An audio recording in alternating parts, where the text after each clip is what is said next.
Les presento como de costumbre un respetuoso saludo. Les presento mi saludo afectuoso deseándoles lo mejor. Hoy vamos a proseguir con la temática de la copropiedad que habíamos iniciado la semana venidera.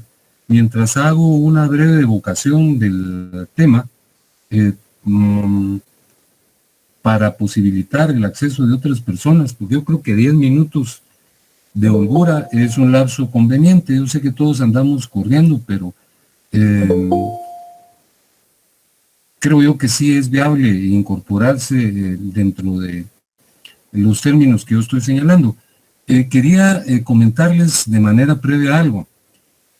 El día de ayer y de hoy acudieron a mi oficina ya varias personas, alumnos de la sección H y de la sección B, a recoger los textos que yo había ofrecido, cuestión que me complace en demasía. Los que teníamos en disposición se agotaron el día de hoy, pero el miércoles creo que tendré una nueva cantidad para distribuir, tal cuenta que estarán a la orden de ustedes a partir de ese día, que es 23 de septiembre. Tal vez no sea un número mayúsculo, pero vamos a distribuir algunos. Ya les indiqué mi dirección y les indiqué el horario, que es entre 10 y 11 de la mañana, 11 y media, ¿verdad? Para que haya una persona que los atienda y los entregue.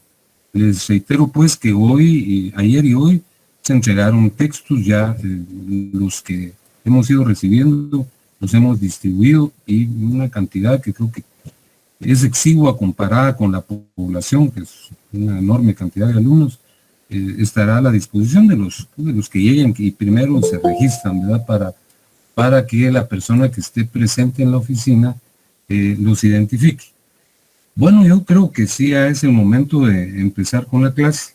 Ya hicimos la espera de rigor y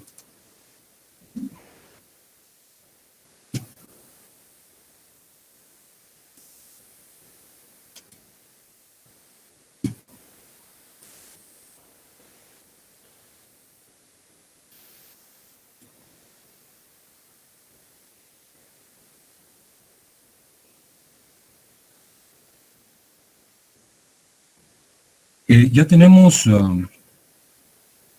la agenda de esta noche en la pizarra. ¿La ven? La estoy compartiendo. Les pregunto, por favor. Bueno. Sí, licenciado. Muy bien. Sí, licenciado, mira. Les agradezco. Bueno, en la pasada oportunidad agotamos los primeros 5 puntos y yo los evoco de manera muy puntual. Señalamos en la pasada oportunidad que lo usual, lo común y lo corriente es que un bien le pertenezca a una persona, que tenga un solo propietario. Pero con una situación que ya no es tan excepcional, puede ocurrir que un solo bien le pertenezca a varias personas. Cuando ocurre esta situación, es decir, que un bien tenga varios dueños, entonces estamos hablando de un fenómeno jurídico que se llama, como se destaca en el numeral 2, se llama copropiedad o condominio. Esas denominaciones son voces sinónimas. Copropiedad y condominio es justamente lo mismo, al igual que propiedad y dominio son justamente lo mismo. Y resalto esto porque, como lo traje a cuenta en pasada oportunidad, se utiliza regularmente la denominación condominio de manera equívoca para referirse a un edificio de varios pisos, ¿verdad? Yo vivo en un condominio, tengo un apartamento en un condominio, pero el condominio o la copropiedad puede recaer sobre un bien inmueble o sobre un bien mueble. Un terreno o una casa puede pertenecer a varias personas. Eso es copropiedad o condominio. O un vehículo, ¿verdad? Un carro o una bicicleta puede pertenecer a varias personas, y también el derecho que se ejerce sobre un bien mueble es copropiedad o condominio. En el número 3, tal y como lo hicimos notar en la pasada oportunidad, hay una definición del profesor Colin y Capitan que dice específicamente lo siguiente sobre la copropiedad o condominio. Dice, el derecho de propiedad de una cosa puede corresponder a la vez a varias personas, sin que exista división material de la cosa. Es decir, en la copropiedad o condominio hay una particularidad que hoy hice notar hace justamente una semana y que recalco ahora, la enfatizo ahora. El bien sobre el cual recae el derecho de copropiedad es un bien que no está dividido materialmente, no está dividido físicamente, porque si estuviera dividido físicamente no habría copropiedad, como lo vamos a relacionar dentro de unos minutos y como ya lo hicimos la semana pasada. Adviertan lo que dice el 4. En la copropiedad o condominio, el bien pertenece a varias personas, pero no existe división material, porque al producirse la división efectiva, concluye la copropiedad. Luego, la semana anterior, expusimos lo concerniente a los elementos de la copropiedad, utilizando este muy sencillo esquema. Un cuadrilátero, unos quebrados y unas literales, cada cual tiene su significado. Ahorita lo vamos a explicar de nueva cuenta. Al igual que en toda relación jurídica, en la copropiedad participan 3 tipos de elementos. El elemento subjetivo o personal, el elemento objetivo o material y el elemento formal. El elemento subjetivo o personal son las personas que intervienen en la relación. En este caso, yo ejemplifiqué en la pasada ocasión, hipotéticamente, sobre una persona que fallecía, un padre de familia que fallecía y a través de su testamento, a través de una sucesión testamentaria, designaba herederos de el único bien que él tenía, que era este terreno, a sus 3 hijos, al hijo A, al hijo B y al hijo C. Es decir, habían 3 propietarios que ejercían su derecho sobre un mismo bien. Entonces, el elemento personal son los 3 hijos, que son los propietarios de ese bien y reciben el nombre de copropietarios, condóminos o condueños, copropietarios, condóminos o condueños. Ese es el elemento subjetivo o personal. El elemento objetivo o material es el bien inmueble, este que está acá. Tiene una peculiaridad. Ese es el bien que le pertenece a los 3 hermanos, pero, como ya lo expusimos, dicho bien no está dividido materialmente. Lo que existe es una división de carácter ideal, de carácter matemático, como se advierte en el esquema. A cada cual le corresponde un tercio. Pero esa es una manifestación matemática. Cada cual saben, yo soy propietario de un tercio. Pero no está dividido, porque si estuviera dividido físicamente, si estuviera dividido materialmente, la copropiedad se termina. Y en lugar de un solo bien, habrían 3. Cada cual tendría su terreno, ¿verdad? Entonces, ese es el elemento objetivo material. Y el elemento formal es que a cada propietario, repito, le corresponde una parte matemática, un tercio. Esa parte matemática o ideal se llama cuota parte o parte alícuota. Ahí nos quedamos la semana anterior. Ahora vamos a hacer un examen de nuestro código. Y yo les pido, por favor, que ustedes abran su código a la altura del artículo 485, por favor. ¿Ya lo tienen a la altura de ese artículo? Les pregunto que si ya tienen su código a la vista en el artículo 485. Ya, licenciado. Sí, licenciado. Sí, licenciado. Entonces veamos que en el artículo 485 se hace contener una definición, una noción conceptual de lo que es la copropiedad. prácticamente es una respuesta a una pregunta, porque el artículo 485 en su epígrafe dice, ¿cuándo hay copropiedad? Es una pregunta, ¿verdad? Y la respuesta es, hay copropiedad cuando un bien o un derecho pertenece pro indiviso a varias personas. Es lo que acabamos de explicar, ¿verdad? Un bien que puede ser mueble o inmueble, o un derecho, señala el artículo 485, pertenece pro indiviso. La referencia pro indiviso alude a que el bien no está dividido, repito e insisto, materialmente, no está dividido físicamente, sino está dividido idealmente, y a cada uno de los copropietarios, condueños o condóminos le corresponde una parte ideal que se llama cuota parte o parte alícuota. ¿Cuáles son las facultades que tienen los copropietarios? ¿Cuáles son los derechos que tienen? Hace justamente 2 clases hablamos de las facultades de la propiedad. Pues las facultades de la propiedad son las mismas facultades de la copropiedad. Recordarán ustedes que nosotros señalamos en aquella ocasión que el propietario tenía 2 tipos de facultades.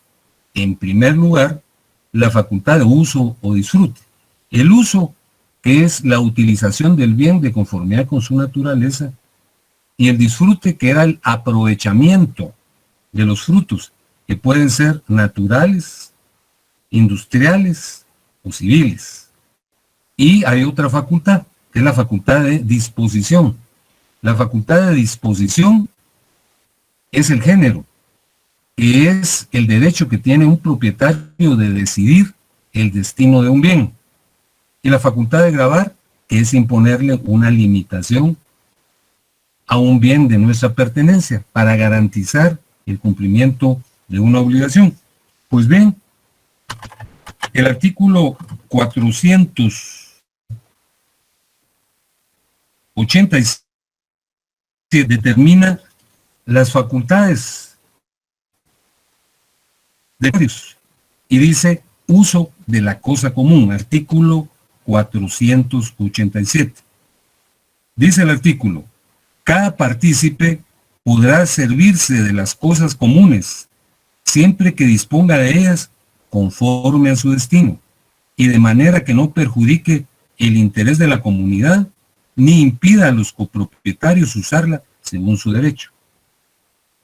Recordarán ustedes que cuando hablamos del concepto de propiedad e invocamos la historia, señalamos que los romanos otorgaban al propietario un sinnúmero de facultades, la de usar, la de disfrutar, la de reivindicar, la de enajenar un bien e incluso abusar del derecho.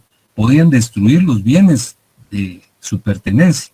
Pero ahora lo explicamos después, eso no es posible, porque la propiedad, como lo expusimos en la última clase, en la antepenúltima clase, la propiedad tiene que ser ejercida en función social, en respeto a la comunidad, y de igual forma, eso establece el artículo 487.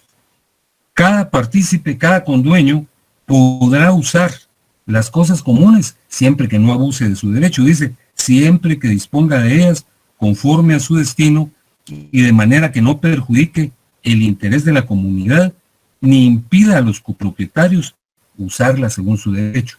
No puede haber, entonces, abuso del derecho por parte de cualquiera de los copropietarios.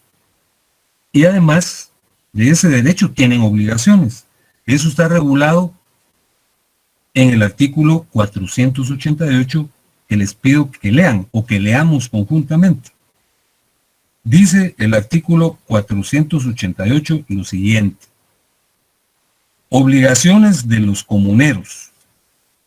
Cada partícipe debe contribuir a los gastos necesarios para la conservación de la cosa común, salvo la facultad de liberarse de esta obligación con la renuncia de la parte que le corresponde en el dominio. Cada partícipe debe contribuir a los gastos necesarios para la conservación de la cosa común, salvo la facultad de liberarse de esta obligación con la renuncia de la parte que le corresponde en el dominio. Es decir, en el caso que estamos utilizando como ejemplo, Los copropietarios tienen que pagar los impuestos y los tienen que pagar entre todos. Cada partícipe debe contribuir a los gastos. ¿Y cuál es la única forma de liberarse de esa obligación? Renunciando a su derecho tal y como lo dice este artículo.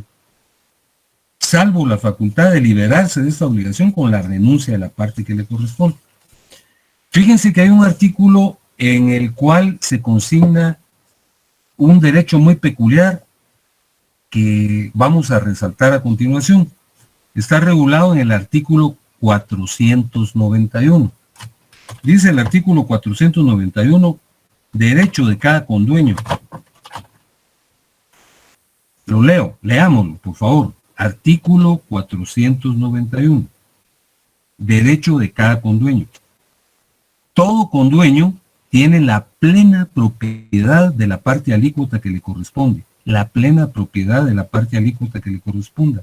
Y la de sus frutos y utilidades, pudiendo en consecuencia enajenarla, cederla o gravarla, y aún ceder únicamente su aprovechamiento, salvo si se tratare de derecho personal. Pero el efecto de la enajenación o gravamen con relación a los condueños estará limitado a la porción que se le adjudique en la división al cesar la comunidad. Es decir, cada condueño tiene la plena propiedad de la parte alícuota. A tiene la plena propiedad de un tercio del bien. B tiene la plena propiedad de un tercio del bien. Y C tiene la plena propiedad de un tercio del bien. Esto quiere decir que ellos pueden vender su parte si quieren. Enajenarla a título oneroso o a título gratuito. Es decir, pueden venderla o pueden donarla. Su parte, pero no todo el bien. Y fíjense que respecto a la facultad de enajenación, hay un derecho que yo quiero traer a cuenta, que es muy importante. Dice el último párrafo del artículo que estoy relacionando, que estoy leyendo, dice lo siguiente. Leamos, dice, los condueños gozan del derecho de tanteo que podrán ejercitar dentro de los 15 días siguientes de haber sido notificados del contrato que se pretende celebrar. Para explicar esta situación voy a regresar al cuadrito que utilizamos para explicar la naturaleza de la copropiedad. Y leo nuevamente la parte final del artículo 491. Los condueños gozan del derecho de tanteo que podrán ejercitar dentro de los 15 días siguientes de haber sido notificados del contrato que se pretende celebrar.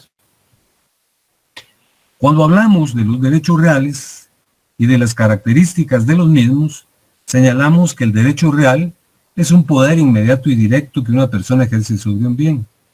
Señalamos que el ejercicio de ese derecho conlleva la abstención respetuosa por parte de la colectividad. Señalamos que existe un derecho de persecución, es decir, que si me despojan ilícitamente de un bien sobre el cual ejerzo el derecho real, puedo perseguirlo. Ejemplifiqué con mi vehículo, ¿verdad? Que si Dios nos libre, me despojaran de él, yo puedo perseguirlo, llamar a las autoridades y recuperarlo.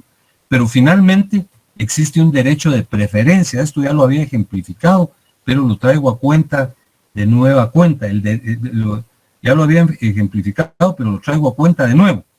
¿En qué consiste el derecho de tanteo? El derecho de tanteo es un derecho de preferencia. Y les explico. Dice, los condueños gozan del derecho de tanteo que podrán ejercitar dentro de los 15 días siguientes de haber sido notificados del contrato que se pretende celebrar. Aquí solo explican que ellos gozan del derecho de tanteo, pero no nos dicen en qué consiste el derecho de tanteo, que yo les explico a continuación. Hay 3 copropietarios, el copropietario A, el copropietario B y el copropietario C.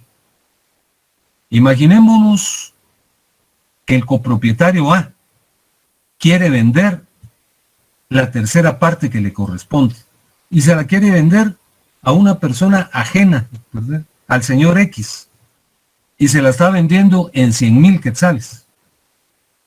No puede vendérsela de inmediato, no puede celebrar el contrato de inmediato, sino tiene que notificarle a los otros 2 condóminos que son sus hermanos. Le tiene que notificar al condómino B y al condómino C. ¿Para qué? Aquí dice para que ejerzan el derecho de tanteo. ¿En qué consiste el derecho de tanteo? B y C tienen preferencia para adquirirlo. Si ellos pagan los 100,000 quetzales, ellos lo adquirirán con preferencia al señor C. Espero que me hayan entendido. Repito lo que acabo de explicar y señalar.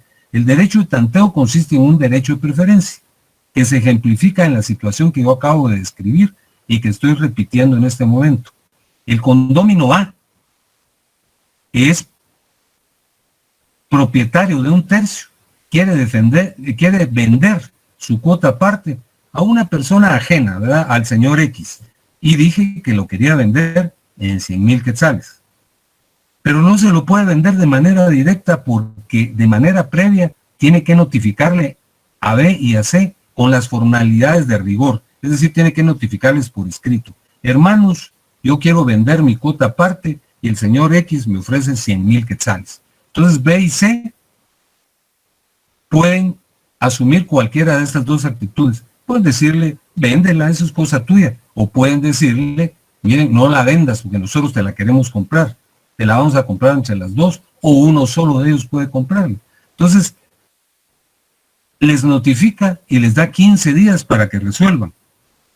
Dentro de esos 15 días, ellos también le tienen que notificar por escrito y decirle, nosotros te lo vamos a comprar y te vamos a pagar la misma cantidad. Entonces ellos tienen preferencia a cualquier persona que no sea copropietario o condómino. Ese es el derecho de tanteo. Espero que me lo hayan entendido. Les pregunto, ¿quedó claro esto o lo repito nuevamente? Sí, está claro, licenciado. Queda claro, licenciado. Está claro. Licenciado, me surge la duda. En la propiedad horizontal, sí, también las otras personas tienen derecho preferente. Pero ahí nos estaríamos adelantando. Ahorita estoy hablando de la copropiedad en términos de generalidad. Como ustedes pueden ver, la copropiedad, que como lo vamos a explicar en 2 minutos, hay 2 tipos de copropiedad. Y dentro de la copropiedad forzosa está la propiedad horizontal, que está sujeta a normas muy especiales. Entonces, la propiedad horizontal es una mezcla de copropiedad y propiedad singular. No es exactamente la copropiedad que nosotros estamos manifestando. Entonces, tiene ciertas particularidades que vamos a explicar. No lo vamos a explicar hoy, porque no creo que nos dé tiempo de explicarla con detenimiento, pero vamos a llegar hasta la medianería. En el caso de la copropiedad horizontal, de la propiedad horizontal, repito, hay una confluencia de 2 aspectos. Por ejemplo, en un edificio hay personas que son propietarias de su departamento, esa es propiedad singular, pero son copropietarias de los elementos comunes como los elevadores, como los parqueos, como los tendederos. Disculpe, licenciado Francisco. Sí. La interrupción. Solo que el compañero Eric se puede apagar su micrófono porque no se le escucha muy bien a usted. Gracias. ¿Que se puede apagar el micrófono quién? Ya lo apagó, licenciado. Gracias. Entonces, perdón, les repito entonces. Me preguntaban si el derecho de tanteo se ejerce también sobre la propiedad horizontal, pero hay que explicar la propiedad horizontal. Porque la propiedad horizontal no es una copropiedad en rigor, sino que la copropiedad es un elemento de la misma. Si un edificio está constituido bajo el régimen de propiedad horizontal, hay una mezcla de propiedad singular con copropiedad. Entonces, por ejemplo, las personas son dueños de los pisos o de los apartamentos. Esa es propiedad singular. Pero hay copropiedad sobre los elementos comunes, como el parqueo, como los tendederos, como los elevadores, como las gradas. Entonces, la afectación en este caso es distinta. Estamos yendo de lo general a lo especial. Entonces, el derecho de tanteo se ejerce en rigor y con plenitud y sin dificultad alguna en la copropiedad lisa y llana, como la que yo acabo de explicar. Ese es el del derecho de tanteo. Hablemos sobre la administración de un bien sujeto a copropiedad, que está legislado en el artículo 490. Vean, por favor, artículo 490. Administración. Para la administración del bien común serán obligatorios los acuerdos de la mayoría de los partícipes, que represente por lo menos las 2/3 partes del valor total de la cosa. En el ejemplo que señalamos, imaginémonos que hay alguna controversia sobre algún aspecto que conlleve la emisión de una voluntad conjunta. Lo ideal, lo conveniente, lo adecuado será siempre ponerse de acuerdo, ¿verdad? Evitar las disyunciones. Y lo conveniente, en principio, de sentido común, es que los 3 copropietarios estén de acuerdo. Pero si hay alguno que no esté de acuerdo, entonces prevalecerá la voluntad de las mayorías. Por ejemplo, A no está de acuerdo con alguna medida, entonces hay una votación, y si B y C están de acuerdo con esa medida y él no, prevalece el criterio de la mayoría. Esto se enuncia con facilidad en razón de la teoría, pero en la práctica eso es verdaderamente complicado, ¿verdad? Porque del derecho pueden trasladarse situaciones de hecho que conllevan a veces circunstancias que no están contempladas en la ley. Entonces, eso es lo relativo a la administración. Ahora, ¿cómo se extingue? ¿Cómo se extingue el régimen de copropiedad? Vean, por favor, el artículo 503. El artículo 503 regula la conclusión de la copropiedad. La cesación o extinción o liquidación del régimen está regulado en el artículo 503. Usa la palabra, usa el verbo cesar, ¿verdad?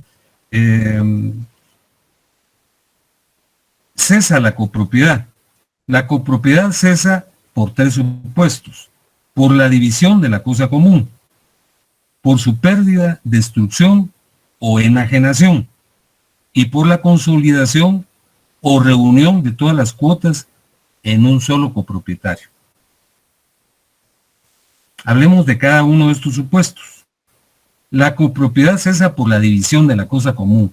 Ese es el presupuesto básico, porque nosotros acabamos de señalar que la esencia, que el raigambre de la copropiedad radica en que no hay división material o física, sino lo que existe es una división ideal, una división económica. Entonces, cuando se parte el bien, cuando se fracciona, entonces ya no hay un solo bien, sino en el caso del ejemplo, habrán 3 bienes. Ahí se terminó la copropiedad. Cada cual va a ejercer sus facultades sobre la parte que le correspondió y que ya está diseccionada, dividida o partida. Entonces, el primer supuesto de conclusión de la copropiedad es la división de la cosa común. El segundo supuesto es la pérdida, destrucción o enajenación. Si el bien sobre el cual se ejerce la copropiedad se destruye, se pierde, entonces ya no hay copropiedad porque ya no hay bien. Hace algunos días ejemplificamos evocando aquel suceso que acaeció en la zona 6 cuando un sector de esa zona populosa se hundió y desaparecieron varias casas. Entonces, si una casa o sobre un terreno sobre el cual se ejerce la copropiedad se hunde, desaparece por efectos de la naturaleza, entonces ya no hay bien y ya no hay copropiedad, porque los copropietarios existen en función de un bien. Pero si no hay bien, no puede haber copropiedad, ¿verdad? Entonces, la destrucción o pérdida del bien o la enajenación. Enajenar un bien quiere decir transmitirlo por la vía onerosa o por la vía gratuita. La vía onerosa es cuando recibimos una contraprestación, como por ejemplo en la compraventa. Y la vía gratuita es, por ejemplo, la donación. Entonces, si los copropietarios deciden, miren, vendamos el bien, entonces definitivamente lo venden y se terminó la copropiedad. O lo donan, ¿verdad? Y finalmente concluye la copropiedad también por consolidación o reunión de todas las cuotas en un solo copropietario. Estamos hablando de que hay 3 copropietarios, el copropietario A, el copropietario B y el copropietario C. Imaginemos que el copropietario A compra la parte alícuota de B y la parte alícuota de C, y él adquiere todo el bien. Entonces ya no hay copropiedad porque habrá un solo propietario que consolidó las cuotas en su propia persona. Entonces la consolidación es una forma de concluir la copropiedad. Entonces, de conformidad con el artículo que yo acabo de resaltar, la copropiedad, concluye por la división de la cosa común, por su pérdida, destrucción o enajenación, y por la consolidación o reunión de todas las cuotas en un solo copropietario. Fíjense que el número 7 nos habla de las clases de copropiedad. Hay dos clases de copropiedad: la copropiedad voluntaria y la copropiedad forzosa. Lógicamente, la copropiedad voluntaria es aquella que surge libre y espontáneamente. Las partes no quieren dividir el bien, porque he de decirles que nadie está obligado a permanecer en copropiedad. Cualquiera puede pedir la división del bien en el momento que se le ocurra. Vean el artículo 492, que dice derecho de pedir la división. Ningún copropietario estará obligado a permanecer en la comunidad. Cada uno de ellos podrá pedir en cualquier tiempo que se divida la cosa común, salvo los casos en que la indivisión esté establecida por la ley. Acordada la división, cada comunero tendrá derecho preferente a adquirir las partes de los demás. Eso ya lo explicamos, que es el derecho de tanteo. Pero la primera parte del 492 nos resalta, nos indica que nadie está obligado a permanecer en copropiedad, salvo que haya voluntad de permanecer en copropiedad. Las partes pueden ponerse de acuerdo para mantener la copropiedad de manera voluntaria, pero por un plazo que no puede ser mayor de 3 años, tal y como lo dice el artículo 493 en su primer párrafo, el cual les pido que leamos. Dice el primer párrafo del artículo 493 lo siguiente: pacto de indivisión. Será válido el pacto de conservar la cosa indivisa por tiempo determinado que no exceda de 3 años, plazo que podrá prorrogarse por una nueva convención. Y imaginémonos en el caso hipotético que yo señalé como ejemplo. Se murió el papá, designó herederos a sus 3 hijos, y los 3 hijos son condueños de ese bien y a cada cual le corresponde 1/3 del mismo. Pero se ponen nostálgicos, dicen, miren cómo vamos a dividir este bien, si en esta casa crecimos, hay tantos recuerdos. Posterguemos la división. Suscribamos un pacto de indivisión de conformidad con el artículo 493 y no la dividamos durante 3 años, porque ahorita pues, está muy reciente la muerte de nuestro padre, es muy afectivo que nosotros nos pongamos a dividir el bien. Entonces van con un notario y el notario redacta el pacto de indivisión y ellos se comprometen a no dividirlo en 3 años. Esa es una copropiedad voluntaria, porque ellos pueden pedir la división en cualquier momento, pero se comprometieron a mantenerla indivisa durante 3 años. Ese pacto puede prorrogarse. Es decir, a los 3 años pueden decir, miren, prorrogamos los otros 3 años, ¿verdad? Y se puede prorrogar indefinidamente. Ese es el pacto de indivisión. Pero hay copropiedades forzosas, que son las reguladas en el artículo 494. Dice el artículo 494 lo siguiente: improcedencia de la división. Los copropietarios, dice este artículo que les pido por favor que leamos conjuntamente. Los copropietarios no podrán exigir la división de la cosa común cuando de hacerla resulte inservible para el uso a que se destina. En este caso, si los condueños no convinieren en que se adjudique a uno de ellos indemnizando a los demás, se procederá a su venta y se repartirá su precio. Hay bienes que no son susceptibles de dividirse. El ejemplo que la doctrina trae a cuenta y que yo les presento en este momento es el de un corcel de carrera, de un caballo de carrera que participa en muchos eventos hípicos y que gana y que posibilita que los condueños obtengan ganancias, ¿verdad? Pero uno de los condueños quiere dividir el bien, ¿verdad? Entonces habría que sacrificar ese corcel, habría que matar al caballo, ¿verdad? A uno de ellos le corresponderá la cabeza, a otros la pata y la cola, a otros el resto del cuerpo del caballo. Entonces acaban con el caballo. Allí esa es una copropiedad forzosa, porque si lo parten, terminan con el bien sobre el cual recae la copropiedad. Y así puede ser también, digamos, un vehículo, ¿verdad? Un vehículo, un carro pertenece a 3 hermanos y ellos quieren partirlo, ¿verdad? Entonces dicen, no, yo quiero las llantas y el timón, y otro quiere los asientos, y etcétera. Entonces el vehículo se destruye, a cada cual le tocará una parte que por sí misma no sirve de nada, tal vez para venderlo como refacciones, como repuestos. Entonces, en este caso, estamos ante una situación de copropiedad forzosa. Y dice el artículo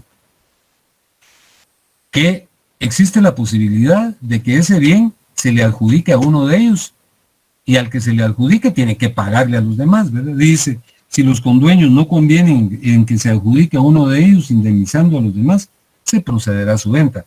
Esas son las copropiedades forzosas. Las copropiedades forzosas son, como me preguntaban hace un minuto, 2.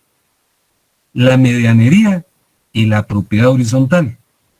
Hoy solo vamos a hablar de la medianería. Yo tenía previsto hablar de la propiedad horizontal, pero para mantener las dos secciones a la misma altura, vamos a dejar la propiedad horizontal para el próximo martes. Solo vamos a hablar de la medianería. ¿Qué es la medianería y cuándo existe la medianería? Por favor, vean el artículo 505. Dice, medianería. Hay copropiedad en una pared, foso o cerca, que sirve de límite y separación a 2 propiedades contiguas, y mientras no haya prueba o signo exterior que demuestre lo contrario, se presume. Primero, en las paredes divisorias de los edificios contiguos hasta el punto común de su elevación. Segundo, en las paredes divisorias de los jardines o corrales situados en poblado o en el campo. Tercero, en las cercas, vallados y setos vivos que dividen los predios rústicos. Imaginémonos que hay 2 propiedades, 2 fincas, la finca A y la finca B.